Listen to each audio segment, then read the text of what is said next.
Guys, চায়নাতে launch করে দিয়েছে Honor X50i। এই ফোনটি সম্পর্কে আমরা আজকে জানতে চলেছি। আমাদের ইন্ডিয়াও এই ফোনটি খুব অল্প সময়ের মধ্যে আসতে চলেছে। এই ফোনটি 17,000 প্রাইসে লঞ্চ করেছে আর অনেক ভালো কিছু অফার করেছে চায়নাতে।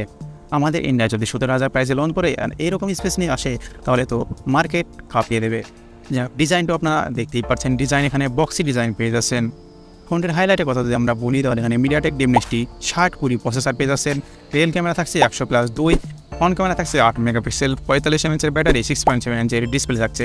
চলুন আমরা ফোন সম্পর্কে বিস্তারিত জেনে আসি। প্রথমে আমরা আনবক্সিং থেকে শুরু করতে চলেছি। গাইজ, X50i লেখা রয়েছে, দেখতেই পাচ্ছেন বক্সের উপরে। বক্সটি ওপেন করলে প্রথমে কন্টেন্ট থাকছে ফোন, তারপরে কন্টেন্ট থাকছে একটি বক্সের মধ্যে রয়েছে কিছু ডকুমেন্টেশন অ্যান্ড সিম রেজিস্টার, তারপরে থাকছে একটি অ্যাডাপ্টার। হ্যাঁ, এখানে অ্যাডাপ্টার থাকছে 35 ওয়াটের adapter and A type to C type cable থাকছে। অ্যান্ড বক্সের কভারটি রিমুভ করার পরে ফোনটি দেখুন বক্সটি ডিজাইন করেছে ফোনটির, দেখতেই পাচ্ছেন হালকা হালকা দাগ রয়েছে ফোনটির উপরে। Honor's লোগো থাকছে রাইট সাইডের দিকে।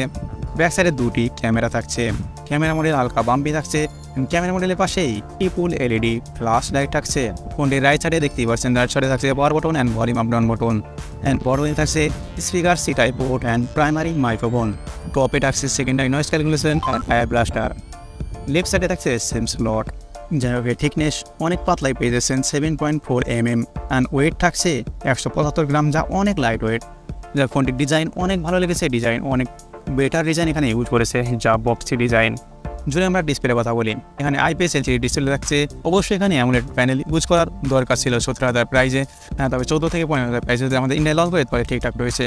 এখানে ডিসপ্লে ফুল HD+ পেয়ে যাচ্ছেন অ্যান্ড রিফ্রেশ রেট থাকছে 90 Hz refresh rate and pixel লেন্সে থাকছে 391 ppi। এর ব্রাজিলের সিন অনেক কম পেয়ে যাচ্ছেন, হ্যাঁ, তবে নিচের দিকে একটু বেশি পেয়ে যাচ্ছেন। আর একটি ছোট্ট পাঞ্চল ক্যামেরা রয়েছে যা ফুল ভিউ প্রায় ডিসপ্লে পেয়ে যাচ্ছেন। এখানে ডিসপ্লে IPS হলেও এর কোয়ালিটি অনেক ভালোই পেয়ে যাচ্ছেন, যা সাইড থেকে লক্ষ্য করলে বুঝতেই পারছেন। হ্যাঁ, তবে এখানে ডিসপ্লে কার্ভ না, সামান্য পরিমাণে কার্ভ, তবে এখানে ফ্ল্যাটই বলা চলে। তবে এবার ক্যামেরার কথা বলা যাক। এখানে প্রাইমারি সেন্সর থাকছে 100 মেগাপিক্সেল 1.8 অ্যাপারচারের সঙ্গে ওয়াইড অ্যাঙ্গেল অ্যান্ড সেকেন্ডারি 2 মেগাপিক্সেলের, যেটা ফালতু ক্যামেরা ডেপ সেন্সর ইউজ করা হয়েছে। অ্যান্ড ফ্রন্ট ক্যামেরায় 8 মেগাপিক্সেলের সেন্সর এখানে পেয়ে যাচ্ছেন।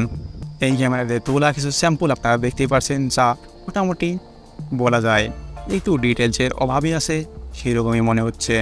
তবে এখানে প্রসেসর ইউজ করেছে মিডিয়াটেক ডিমনেসটি 6020, যেটা নিউ প্রসেসর 7 ন্যানোমিটারে এটি তৈরি হয়েছে, যার GPU থাকছে Mali-G 57 MC2, যা বেশি পাওয়ারফুল নয়।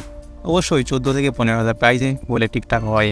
যার ম্যাক্সিমাম ক্লক স্পিড পেয়ে যাচ্ছেন CPU 2.2, যার কল অফ ডিউটি অ্যান্ড আরেকটি গেমের রেজাল্ট আপনারা দেখতেই পাচ্ছেন। এখানে ব্যাটারি থাকছে 45 mAh battery, lithium polymer type battery and 35 ওয়াটের ফাস্ট চার্জার এখানে পেয়ে যাচ্ছেন।